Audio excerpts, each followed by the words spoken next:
One, and we are recording. So welcome, Dr. Daniels, and thank you for being with us at the Healing Mastery Summit. Really appreciate it, and I'm excited to speak to you. So let me give you let me give the watchers a little bit background. So you're widely considered one of the foremost alternative healing physicians alive today, and I would say that's probably a guarantee, considering your background, which I'll go through. You went to Harvard University, right? You got your undergrad, and then you went to UPenn, and you got a medical degree and an MBA at one of the best business schools at the same time, which is pretty insane. I bet that was pretty stressful. So you have a crazy background in terms of education, and then you practiced as a board certified family physician for 10 years. Mm-hmm. So you have that experience as well, and you were doing alternative methods while you were doing that. So it started there, correct? Right. Okay, and then at some point, I'll get to those questions. So basically now you're using natural methods. You've been coaching clients successfully to heal naturally, which is what this summit is all about since 1985. You've authored a winning book, Do You Have the Guts to Be Beautiful? You also have CDs on natural healing, and they're myth-busting and controversial, which we'll get into some of those things. And you can find that on vitalitycapsules.com. And then also you do a Q&A every Sunday, right? So that has been switched. So now I have a podcast. Yay. Oh, nice. And my podcast is released every Sunday at 10 a.m. So people email in questions, and then I answer some selected questions every podcast. Great. Awesome. So where can they find you on that? You can find that on Facebook. Okay. And on Vimeo. Okay, great. So I wanted to go a little bit over your background, because I think this is really important to what the message we're sharing, which is healing naturally, right? And so you were a board certified physician, and you were helping people heal naturally, or you saw that people weren't getting the most or the best out of maybe the medication, et cetera. And so you started to steer them in the healthy direction, and then that's where things got a little bit strange, right? Well, actually, you have to really go pretty far back to when I was at Harvard. Things were going really well. I was getting excellent grades. And it was very clear that I was going to get into medical school. Yeah. Said, hey, this is the time. I'm going to the all-knowledgeable, all-knowing Widener Library and find out how doctors help people be healthy and live longer and have better lives, because I want to make sure that I'm an effective doctor. Right. To this Widener Library, and this is like such. If you can, if you could just put the mic. Yeah, thank you. There we go. It's such an esteemed place that admission to the library is limited to only certain individuals. Oh, wow. All government documents and transcripts are held there. It is a repository for that, and so students are allowed there. But if you're not a student, you literally have to pay lots of money and get special permits to go into that library. Wow. All right. I didn't know that. So I go to the library and I tell them what I want to know. And I have got to literally go up to like the 5th floor, this big, huge, poorly lit room. And I got the congressional record of, at that time, the National Health Plan they were considering. I went and looked for all the books I could find on how doctors help people. And unanimously, the book said, doctors don't matter. Doctors are useless. Doctors do not help. Wow. And the only thing that helps people be healthy is quality food, quality shelter, clean water, and sanitation. No way. That is what, and this was in the Widener Library, so you can see why access is limited. Yes. So here I was, heavily invested right now, right? Yeah. We're in the 3rd to 4th year here, and I said, okay. I'm going to learn more in medical school. I'm sure they'll clarify this for me. Yeah.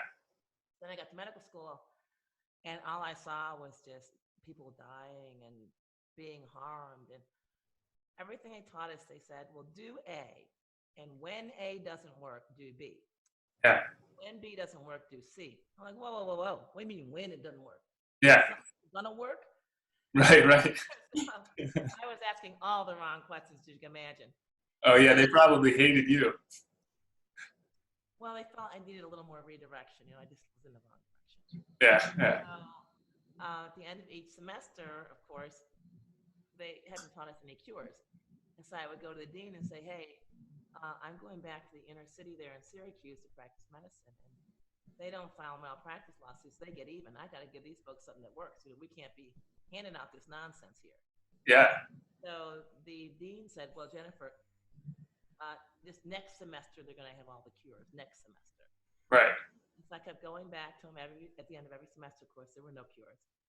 And finally, he said to me, I said to him, I said, look, this is really serious. I got to get something that works because I'm going into difficult situations, inner city ghetto, a lot of violence, and I don't want people to be upset with me about doing stuff that doesn't work. Yeah, And he said, well, Jennifer, have you thought about maybe practicing someplace else? yeah, In other words, he's telling me, we're not going to ever give you anything that works. yeah. So finally, the last semester of medical school, and the dean says to me, Jennifer, this is why there's residencies. This is why you have to do a residency. Ah, Learn the stuff that works. yeah, Gotcha. Then I did my residency, and oh my God, it was mayhem. I thought, sure, the district attorney was going to bust in any time and arrest everyone for murder. And they were just killing people left and right. People just dying. Obviously, from the therapy. from the therapy, they were just. Yeah, from the therapy. 90-year-old lady comes in. Her family says, she's a little irritable. Oh, okay, we'll give her a bed, blah, blah, blah. Standard orders, sleeping pill. She gets her standard sleeping pill, never wakes up. See, just stuff like that over and over and over again. And I was like, ah. Yeah, So then I went out to the middle of nowhere to fulfill my National Service Corps obligation. And I was the doctor and medical director of a clinic on an Indian reservation. Important thing to know about this is we provided people the doctor visit, the medication, complete instructions for them and their family, and follow up in their home with a police officer. Police officer go knock on the door. Hi, how you doing? Did you take your medicine? Okay. So we had 100% compliance. We had thorough education. yeah, In medical school, we were told the stuff we were doing didn't work because we were working with an inner city, stupid, uneducated population. yeah, I said, great. I'm the medical director here. We're going to make it happen. And so the results were just absolutely atrocious. And then I realized, could it be that the stuff just doesn't work? yeah. And that you're actually part of you. You're realizing you're part of what's helping kill people, essentially. Well, that was not clear at that point to me. Oh, okay. Very meticulous about reading package inserts, complications, drug combinations, and I wasn't going to use any drug in any dose that wasn't going to be helpful. And anytime someone had a side effect, I stopped the drug. So it wasn't obvious to me that I was harming anybody because I was watching so closely and stopping any drug that didn't work, any drug that Yeah. was harmful. But I didn't realize the whole big picture. You're the medical system's worst nightmare. Not yet. It actually got worse. Then I went back to Syracuse, New York, just like I had planned. I purchased a city block. I built a medical office building, and I started practicing medicine. And I noticed that some patients were dying. Not a lot, maybe 2 to 4 a year. And so How many? Sorry, how many? 2 to 4 people a year. Oh, okay. So in a full practice, that's not a lot of deaths. But still, I said, Yeah. I'm going to examine those records. I'm going to examine those records and see if there's something I could have done better. I want to do a better job next year. Yeah. Every single person who died, without exception, was fully evaluated, fully tested, and faithfully taking their medications and keeping their appointments. Yeah. The patients who didn't keep their appointments, didn't take their medicines, none of them died. None. Yeah. I said, wait a minute, this is bad. This is very bad. Yeah. That's when it really hit me like a ton of bricks. Like, oh my God, have they trained me to be a killer? Yeah. And I really had difficulty sleeping for a long time after that. And so finally I said, okay, here's the deal. I'm going to tell every patient that what I'm recommending is the standard of care, but they do not have to follow it. They can do whatever they want. They can do nothing. They can do the standard of care. They can take supplements. They can change their diet. all this stuff. And if they choose to take a drug, at the first sign of side effects, they are to stop the drug and let me know. Just giving each and every patient that speech dropped the death rate to 0. Wow. That's what I said. Yeah. It's as bad as I thought. And then I got to the point where I was just not even writing prescription. Well, I would be writing recipes on the prescription pads. Yeah. And Wow. so finally they caught up with me. So maybe like a long story short, you ended up on a terrorist watch list and 2 do not hire lists, broke, and had to leave the country. Correct. Totally broke. I went from a net worth of $760,000 Wow. to a net worth of negative 270,000. And this is because you were fighting through lawyers and stuff like that? And I was banned from working, right? So I had trying to feed my kids with savings. I was investing in, my defense, which is ridiculous. I would tell anyone, if the government accuses you of anything, just forget it, walk away. Yeah, don't fight. No, it's a waste of your resources. Yeah. Because in my case, they said, we have suspended the rules of evidence here. Yeah. Suspending the rules of evidence? Well, what are we doing here? Yeah. So they would not even admit the patient chart as evidence. Wow. We're accusing you of doing something wrong. We're not going to admit the patient chart as evidence. So can it be said that you've taken that, what's happened to you in the past, and you've actually used it to your advantage now? Like, would you say you're in a better place now than you think you would have been if you stayed along the medical path that you were on? Absolutely. So it's been a blessing. Absolutely. Awesome. It was difficult. Yeah, I can only imagine. So that's what I love to hear, though, is like the silver lining, because now you're actually on the front lines of helping people to heal naturally. And that's what this is all about. And so I'd like to get into speaking to you about one of the most controversial topics that you hear today. And granted, like I'll preface this with, I've used this stuff myself, and I used it because I was on a healing journey and I was searching for anything and everything, and I've used myself as a guinea pig, and I've learned a ton from it. And this stuff is medicine. And what I'm talking about is pine gum spirits, turpentine. And I found out about it from you, and you're one of the first people, I think, on the internet that really exposed this widely, I believe, that I found, and that you dug deep into the history of it. Yeah. And so that's what's really important here, because people, you can tell people like till you're blue in their face, hey, yeah, turpentine is a great tool for healing.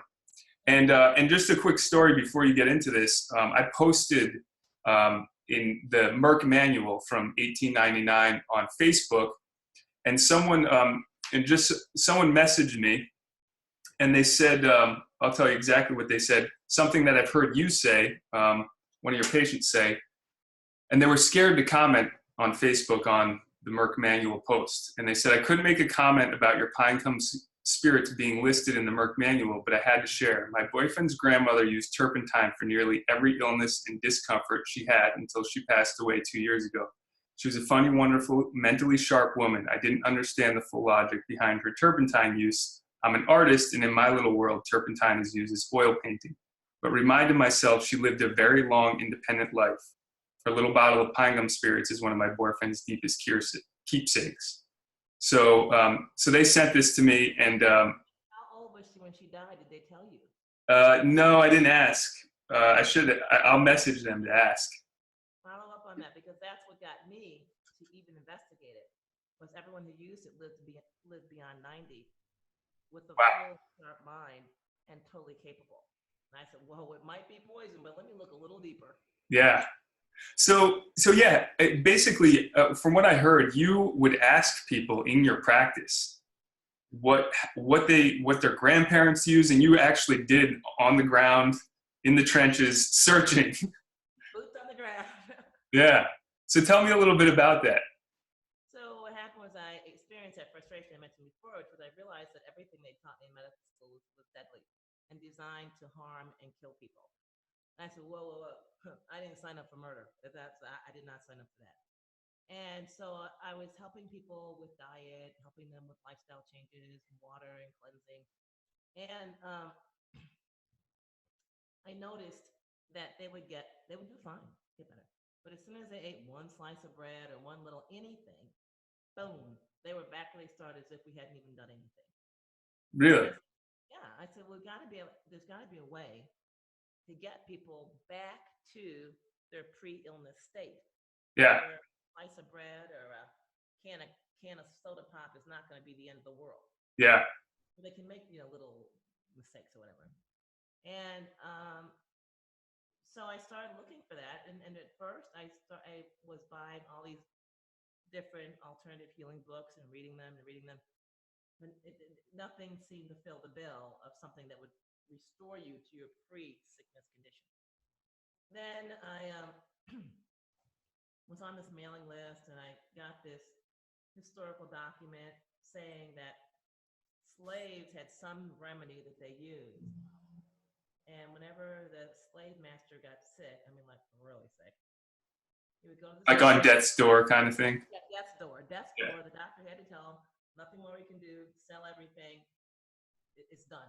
Yeah. Then he would go to the slave quarters, and whoever the slave healer was, he would say, "Look, I'll give you anything. What do you want? Just cure me so I can enjoy this beautiful life I have." Yeah. Without fail, the slave would cure him. And I said, well, wait a minute. If the slaves had it, it's got to be cheap, Yeah. plentiful, and not require refrigeration. Yeah. So what could that be? And I just couldn't figure out what it might be. And then I said, whoa. I have a practice filled with descendants from slaves. Yeah. So every African-American patient, I would ask them, was there anything that your mother or grandmother used that was super cheap and cured everything? And the first several times, people said, Doc, sorry, I can't help you. And then one guy said, oh my God. He was so upset. It was like something just like shook him. He said, oh, must be that turpentine. Oh my God, must be that turpentine. Every time someone got sick, Grandma came running. She came run with that bottle. You didn't want to see that turpentine bottle. And so I said, yeah, it sounds like it might be it. And so this guy is 45 years old. So I said, well, it was your grandmother? He said, yeah. I said, well, she must be dead now. He said, oh, no, she's alive. Really? Oh, yeah. I said, well, she's in a nursing home? Oh, no. She lives in her own house. She does her own cooking, her own cleaning, and everything. I said, wow. You think she'll talk to me about it? He said, well, she kind of sticks to herself. That's amazing. Yeah. 92 years old, living independently, sharp-minded, and she took turpentine regularly? Huh. I said, well, I think I can look into this. And so he couldn't tell me how much turpentine, how often, or anything, nothing. So all I can tell you is turpentine sugar. And so then I went to the hardware store and got a can of turpentine. And then I went to the grocery store and got some sugar cubes. So did you get the pure pine gum spirits? Oh yeah, I got the right stuff. Thank God. Yeah. Otherwise, So I'm sorry. I'm just having a little bit of a hard time here. I wouldn't be sitting here talking to you if I got the wrong stuff. Yeah, that's true. Yeah. So came home. I said, oh wait, got to get my will. So I got my will all written up and put it on top of the fridge. And then I went to work the next day. I told my receptionist, look now, if I don't come to work tomorrow, don't worry about it. Just reschedule everybody. So I didn't want to tell her I'm trying something different. I might die. So Yeah. Put it that way. Right. And then I started working and experimenting on my body to determine how much, how often, and everything. And then I had other people try it, like my mother and my sister-in-law and a few other people. And everyone reported just phenomenal results. Yeah. And I said, wow, I've got to share this with my patients, at least with the patients who have incurable illnesses, devastating things like lupus, let's say. Yeah. So you would use it with someone like with lupus? Oh, that's where I started. Oh, wow. Lupus, and then I started using it for more trivial things. Yeah. Like general pain or something. Yeah. Wow. And so you saw people with lupus would start to heal. Not start to heal, they heal. Period. Done. Completely. Like regular people, right? Wow. So, man, Do you fully understand? I've heard you explain a little bit, but do you fully understand the mechanisms of how it affects the immune system? I know it's antifungal, antibacterial, antimicrobial, but it it really is a poison in an essence, in a way, right? But it does something to the immune system. Right. So the thing to understand is like that whole model you just mentioned, like you can just take it and put it in a trash can. So turpentine is totally outside of that. Yeah. So the way to understand turpentine is a natural substance that's out there in the universe. Right. And if you have like woo-woo people in the audience, then turpentine carries a spiritual message and it communicates with the parasites. Right. What happens is the parasites then are on your side. They agree with you that it's time to leave. Mm-hmm. So now your immune system, the parasites, you, we're all on the same team. Yeah. And the parasites want to go. And so all your immune system has to do is give them a little bit of direction. Yeah. It's no longer a fight anymore. Yeah. And the turpentine doesn't kill anything. Yeah. Instead, once the parasites throughout your body become aware that parasite is in the body, they're like, whoa, we made a mistake. We're in the wrong place. We got to go. Yeah.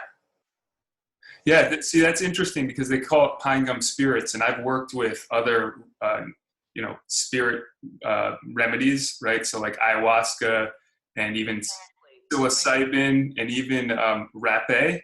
And these, in my experience, they have a spirit, and has a spirit, and it communicates with the spirit of the parasites.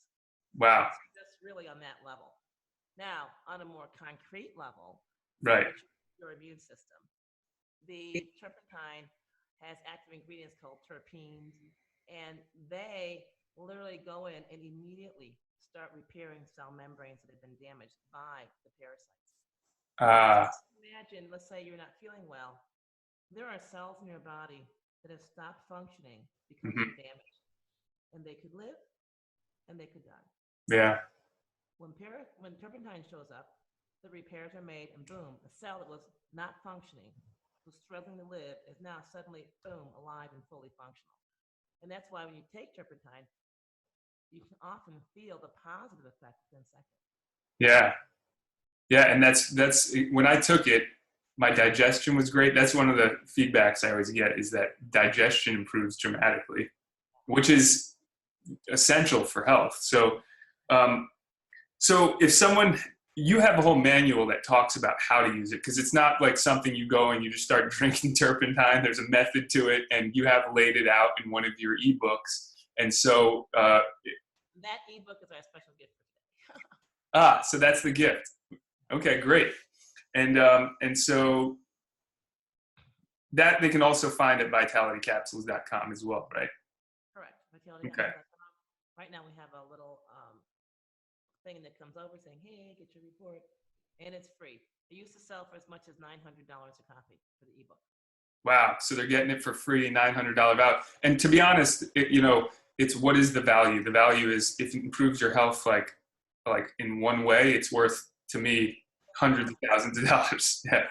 But so, also, if you had not used it, you would have had to consume at least thousands of dollars in medical care. So it really is worth thousands of dollars. That's true. Yep. And it's $12 to buy online. That's what Pine Gum Spirits, which Diamond G is like a few hours from here, where I live. So I get that ordered. Yeah, so it's also Candida. The report is free. The report is not $12. It is free.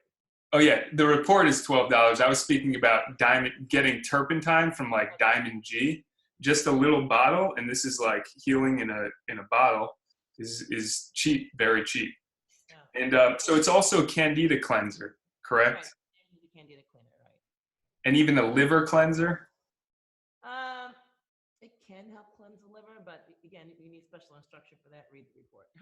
Okay, so that comes down. Okay, and so the next thing I wanted to talk to you about, because obviously there's a ton of value just through speaking about turpentine, especially with your background. I think your background is a major part of the value in you explaining it, because if it came from somebody who, was just, an alternative healer, and they went to like functional, some Chinese medicine in Hong Kong that no one knows about, it's a little bit different, right? So everybody here is hearing it from somebody that has a serious background that's actually seen it work, and then you used it yourself.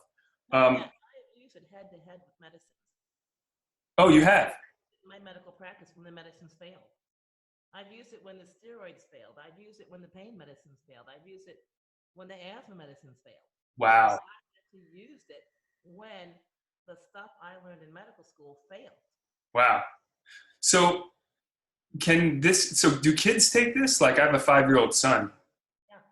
So historically, it was used exclusively as the healing agent. So literally, someone could reasonably expect to start receiving turpentine in the first 2 months of life, even. Wow. Okay. That's good to know. That's But great to. that's also the rub.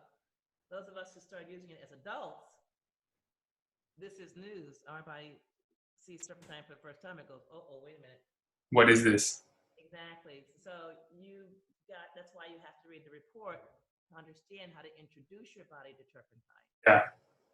So for a little baby, it's nothing. You just take a couple of drops, wipe it on the sole of his feet. Yep. Easy. Yeah. And they had a remedy called Save the Baby. And the ingredient is turpentine. And you slap it on a cloth and put it on the baby's chest, and the baby would come to life and breathe again. Oh my God. Baby. They still sell it. Save the baby. See, I put it on my kid ended up with salmonella at one point, and I was putting that on his belly, turpentine on his belly and on his feet. I don't know if it worked at the time because he was in such pain, but now going forward, I'm going to start with like just a little bit with the cubes. The next topic I wanted to get into with you is another controversial topic, which people are at odds about it, and it kind of drives me crazy when people get evangelical about eating certain ways because everybody's different. And so one way is going to work for one person and it's not for another. And one way will work for a year and it'll be great. And then it'll stop working. And so vegetarianism, right? You were a vegetarian for about 20 years. Is that correct? Vegan. Oh, vegan. Ah, all right. So you went hardcore. No dairy, no meat, none of that stuff. Fish, no chicken. And so after 20 years, what happened? 26. I was bedridden on my back.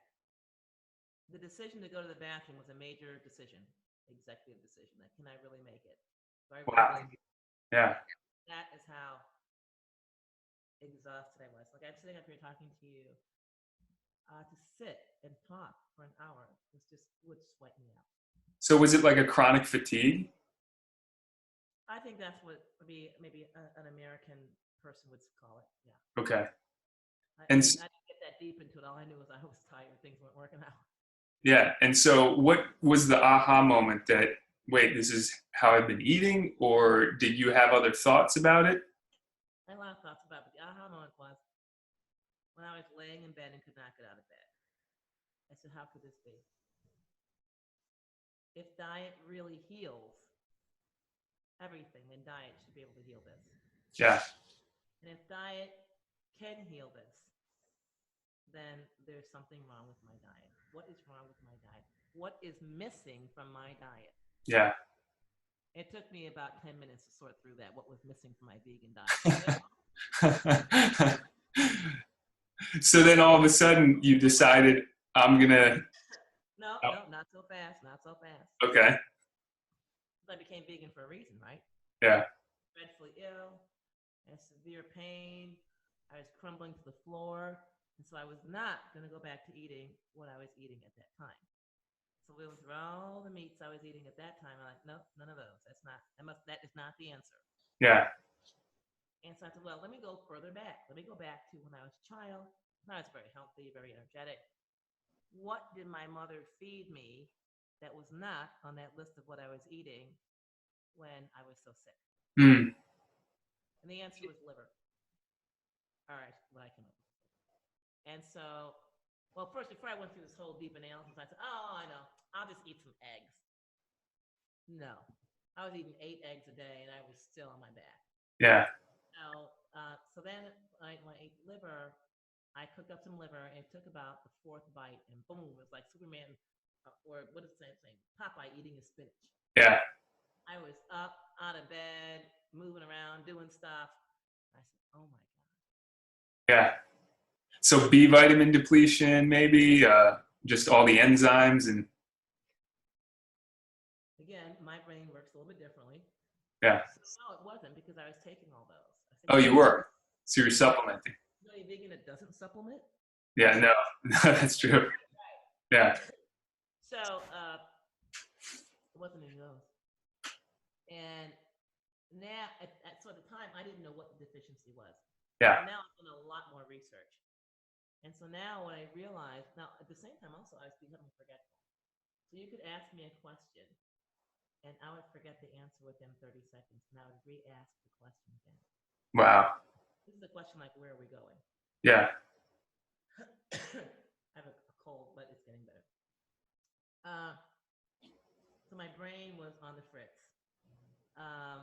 My body was disintegrating. I couldn't even do anything. And when I ate liver, it reversed everything. So now what I understand is liver is ultra, ultra high in cholesterol. Mm. The body only makes about 75% of the cholesterol it needs every day. Mm-hmm. The rest has got to be in your diet. If it's not, your brain suffers. The highest cholesterol containing organ in your body is your brain. Yeah. The cholesterol is also used for cell signaling and communication. The cholesterol is also used for the adrenal glands. All the adrenal energy hormones are made from cholesterol. So literally, I had And for guys, testosterone, right? Production. estrogen and progesterone. So all of those are made from All those. Yeah. cholesterol. And so once I replaced the cholesterol with the liver, everything started working again. But it wasn't until it was a long time, like a year or two, of research and studying before I realized that that was the connection. And so all these vegans and vegetarians who have adrenal fatigue, Yeah. it's a liver deficiency. Yeah. So this is interesting because one of the guys we interview on the summit as well is James Finn, and he's an electromagnetic frequency expert. Like he helps people with electromagnetic sensitivity. And the first thing he asks is, are you vegetarian or vegan?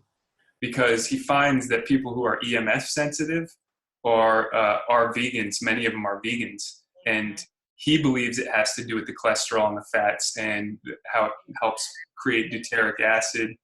Well, you can get into all that, but it insulates the nerves. So imagine you have a live wire in your house with no insulation on it.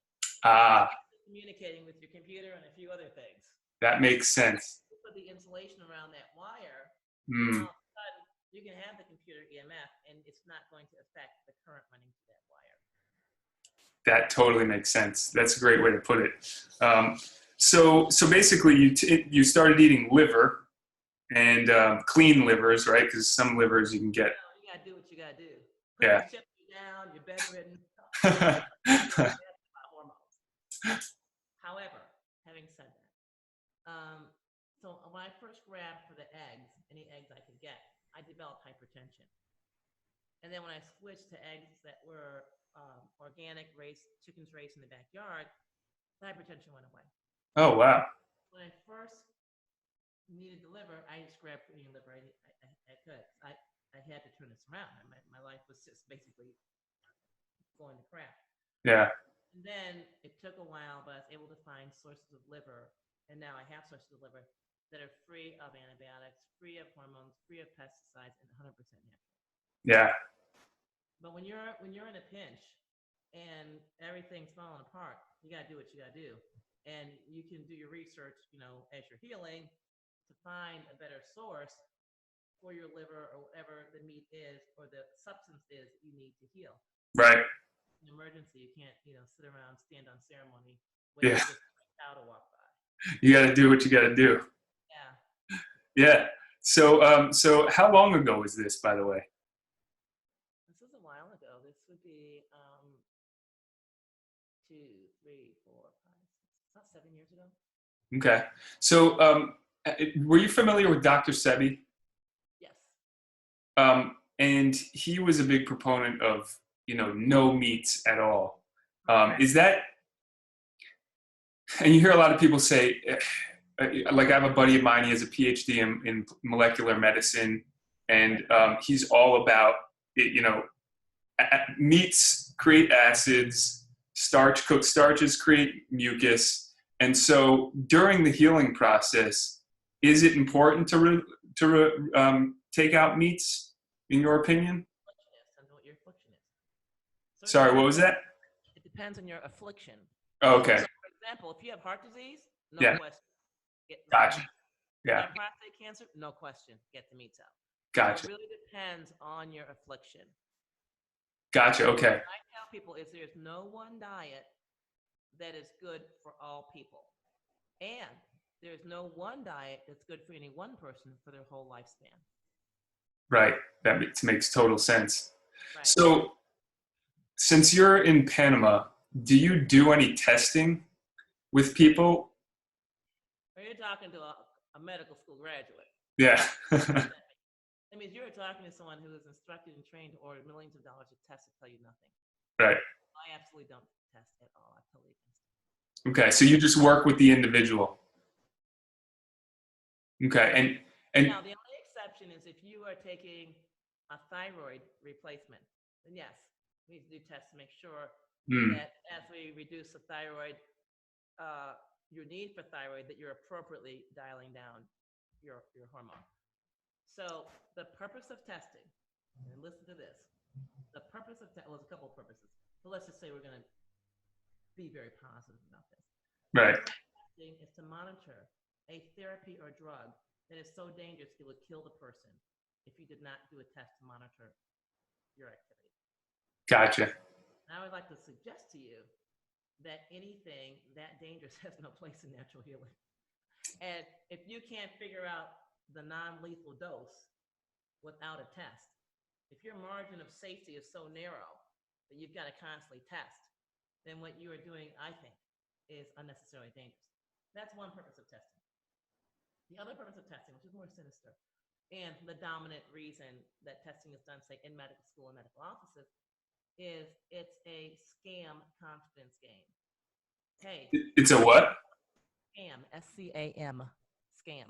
Yeah. So you do the test because you want this person to submit this $20,000 surgery.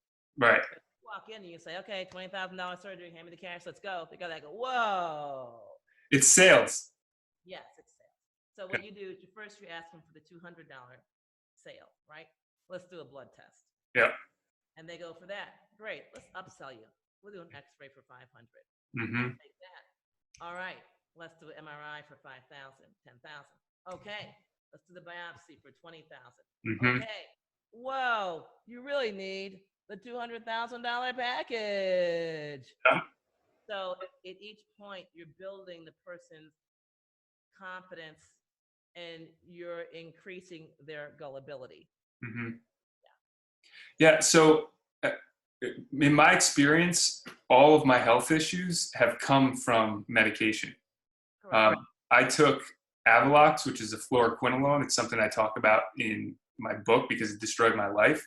Have you seen fluoroquinolone's toxicity in people? Have you ever dealt with that? It's terrible. So I entered medicine. I went to medical school in 1979, graduated in 83. Quinolones were just being introduced then in the early 80s. And the first one was ciprofloxacin. Right. So to be a miracle. Right. Even give them to children in liquid forms. It is terrible. It is devastating. The first thing people need to know about antibiotic is it's against biotic life. Mm-hmm. And the life is against is not the virus or the bacteria, it's against you. Mm-hmm. All these antibiotics, fluoroquinolones are now on the hot seat, but don't be distracted. Every single antibiotic is designed to harm you and kill you. Yeah. So they're non-discretionary. They destroy. No. Listening, I'll repeat this. They're designed to harm you. They were never designed to harm a bacteria. And they don't. So that, okay. So, yeah. So so basically they're just going to destroy your body. That's what they're designed to do. And so So here's another thing that people don't understand. For every $1 in medicine you take, you're going to require $3 in medical care to handle its side effects. Yeah. It is a serious reverse Ponzi scheme. Yep. You take that $1, you can take the aspirin, they've got you. Yep. You're now going from 1 to 3 to 9 to 27. Yep. Yeah. And even Tylenol, something as Tylenol is so damaging. It depletes glutathione, etc. And people start off their kids with it. Yeah, really, again, you're way too micro. You went right by it. So Tylenol poisoning is the #1 reason for liver transplants in the United States. I didn't know that. Yeah, that's what you need to know. That's the big picture. Wow. So someone tries to feed you this forest the little tree picture or the micro picture, like, whoa, let's find the forest here. Whoa, what's going on? So all you need to know is Tylenol ingestion is the #1 reason for liver transplant. So next question, do you want a liver transplant? Oh, you don't? You don't? Well, maybe you don't want to take Tylenol. Yeah. Also, Yeah. how many people a year die as a result of Tylenol? The number it varies depending. But if you read the Wall Street Journal back in 1983, the number was 2,700 people a year died from Tylenol. Wow. 2,700. That was back then. Now we've got the numbers scrubbed, blah, blah, blah, blah, blah. 500 people. Yeah. How many folks died from Ebola? How many people, die from these other dread diseases? Really? Yeah. And you're going to recommend the public take a medication that has a higher kill rate? Yeah. Higher, kill number than these things do? Ebola, Zika, whatever. So people need to rationalize their thinking. If you're not willing to accept being exposed to, we'll call it Zika, that causes 4 deaths a year, why should you be okay with being exposed to medicine that causes 500 deaths a year? Right. So people need to rationalize what they're doing. What level of danger are you willing to expose yourself to? Yeah. Pick it. Pick a level. I'm Yeah. not saying it's the right level. Pick a level that's good for you. Yeah. Whatever that level is, then you should refuse to expose yourself willingly to anything above that level. And guess what? I don't care what your level is, medicine exceeds it. So the medical industrial complex has said, yes, we're the 3rd leading cause of death. We apologize. Yes, we kill over 300,000 Americans a year, but don't worry, we're working on it. Okay, got that. They kill 300,000 Americans a year. There's folks out there using condoms because they're worried about AIDS, which only kills 12,000 people a year. I know. But I was traumatized by that for the education growing up. Yeah. Yeah. I was celibate for 10 years because of that. It's like, whoa. Yeah. Yeah. Then I found out it was just imaginary. That's a whole other story.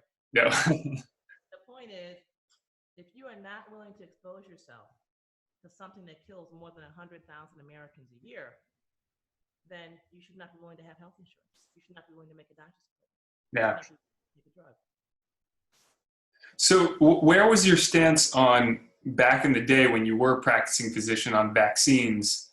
And were you administering them when you first started? My kids are all fully vaccinated. They are fully vaccinated. Now, they're fully vaccinated to 1990 standards. Gotcha. So I stopped vaccinating. I first stopped vaccinating in my practice. And then I stopped vaccinating my kids. When they started introducing new vaccines, like, oh, no. The last straw for me was the human papilloma wart vaccine, the HPV vaccine for girls. First of all, over 95% of Americans have this virus. Mm-hmm. Less than 3 per 100,000 die of cervical cancer. So you cannot establish a causality link. Yep. The number dying is so small, and the number who have the virus is so high. Yeah. That is totally bogus. And the damage devastating with that. Forget that. No one wants to talk about the damage. We won't talk about it. The benefit is 0. Yeah. Okay. We got that. Yep. The herpes vaccine or the chickenpox vaccine. Yep. We've all had chickenpox. But that's not the point either. The point is, herpes virus causes chickenpox. The same virus causes genital herpes. Mm-hmm. The same virus causes shingles. All right. So if the same virus causes 3 different diseases in the same person over a lifetime, what does that tell you? There is no immunity. There is no immunity. Right. Immunity does not exist. The whole immunity construct is a hoax. Yeah. Because immunity does not exist, vaccines can't possibly work. Yeah. That's it. You don't even talk about the harm. Forget the harm. Yeah. And if they worked, you would need a booster, right? No. If they work, then we have to investigate how they work. We know they Yeah. don't work. Yeah. Immunity does not exist. Right. And the only reason you need a booster is because it doesn't work. So, You're thinking super simple, like 3-year-old, no higher. yeah, I like how you think. And so when it comes to viruses, for example, like shingles, chickenpox, does turpentine help with something like that? The question is then, what's the role of herpes in the body? Yeah. It must have a role if everyone has it. Right. In other words, it's one of the good guys. Yeah. So if we understand then that everyone has herpes, when I say everyone, I mean like we're talking like 90%, something like that. Right. Everyone has herpes. It's in the body. Most folks who have it never get sick from it. Then it must be part of the body's good bacteria or microbiome. Next question, what's the role of it? Mm. And so now, I mean, we can go off in that direction. My view of what's the role of it is, you know how you get a cut? The elements of the microbiome, the viruses, the bacteria, go to that place and knit it together. Yeah. Okay. So what about this herpes thing? So you've got herpes. I've got herpes. He's got herpes. And he's having outbreaks. You're not, and I'm not. Yeah. So the question is, why is he having an outbreak and we're not? Yeah. The answer, maybe we have a higher collagen diet. Okay. That's the answer. It's people who have herpes have a diet that's high in certain amino acids and low in other amino acids. And changing your diet stops the outbreaks. Mm. It's not. The whole infectious disease theory is false. Yeah. Yeah, I heard this guy, he actually took it to court about measles virus, and that there is no such thing as the measles virus. And he bet anybody $100,000 that they could prove it, and he won in the court of law in Germany. Did you ever see that? Mm-hmm. Yeah. No, I heard about it. Yeah. But again, what people don't understand is what we perceive as a healthcare system is not. It is a political human control system. Mm-hmm. So by the government putting this message out through the mouthpiece of the doctor, you can create this fictitious situation called AIDS and get people to be celibate. Yep. The government's been trying to get people to submit to sterilization. Mm-hmm. We can get them sterilized themselves. And sure enough, here we are. Yeah. Crazy stuff. Well, we're almost at the bottom of the hour, and I want to leave this time for you to maybe just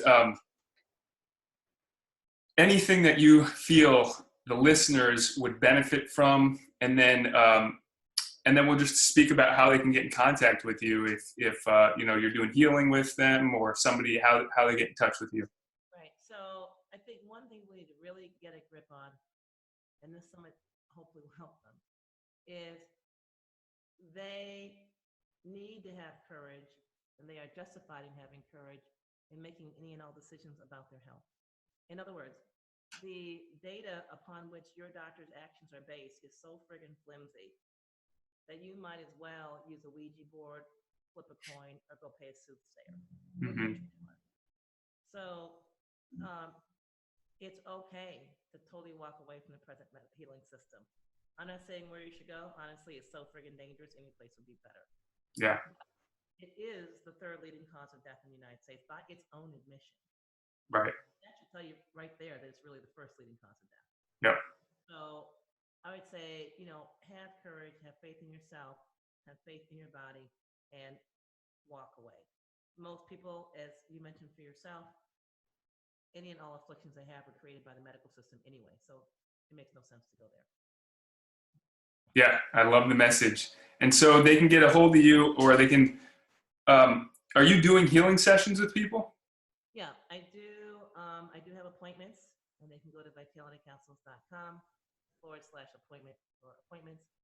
I also have a monthly membership program. Yay! Nice. And what this does, it keeps people in a general state of being educated. When the next flim flam natural thing comes down the pike, I totally lay it out. I totally clarify it. I totally clarify what it does do, what it doesn't do, what the other equivalent things you can do are that might be equally effective and usually less expensive. And I also do case studies. I also have a program within that monthly membership where I train people to heal themselves, heal their family members, heal their household, and become totally independent of the health complex. Oh, that's awesome. Yeah. Amazing. I have one last question for you. Should we all move out of the United States and go No. down? No. I'll tell you, this is why. So I was in Ecuador. No, not Ecuador. One of those Belize. I was in Belize. Okay. And while I was there, I went and saw the Mayan ruins. And when you say Mayan, think of whatever they taught you in school, okay? Great culture, blah, blah, blah, whatever. But guess what? The culture faded away and evaporated. Mm-hmm. Well, I don't know why. Why did it happen? Well, one by one, the people in that culture lost faith in that culture and its ability to satisfy their needs. Mm. And eventually enough people lost faith where it evaporated. But any one person at any one time can themselves decide that they are no longer going to believe this nonsense and that they're going to have a better life. Yeah. In my culture, the belief was there's all these poor people and they were farmers. All these rich people who sat around doing whatever, I don't know what they were. But they sat around consuming the fruits of the labor of the poor. The poor believed that if they gave a portion of their crops, if they allowed their children, maybe first and third born, to be sacrificed, literally killed, Mm-hmm. then they would continue to get rains and fertile crops. And so they believed in this, and people were constantly being killed. All right. Well, what happened was there was a extended drought. And the rich people or the rulers could not reverse that drought by killing people and sacrificing people. Mm-hmm. Then people said, well, wait a minute, I don't think we're believing in this anymore. Yeah. They just killed my cousin and my niece, and they killed my son last week, and we still got a drought. I think I'm going to stop participating.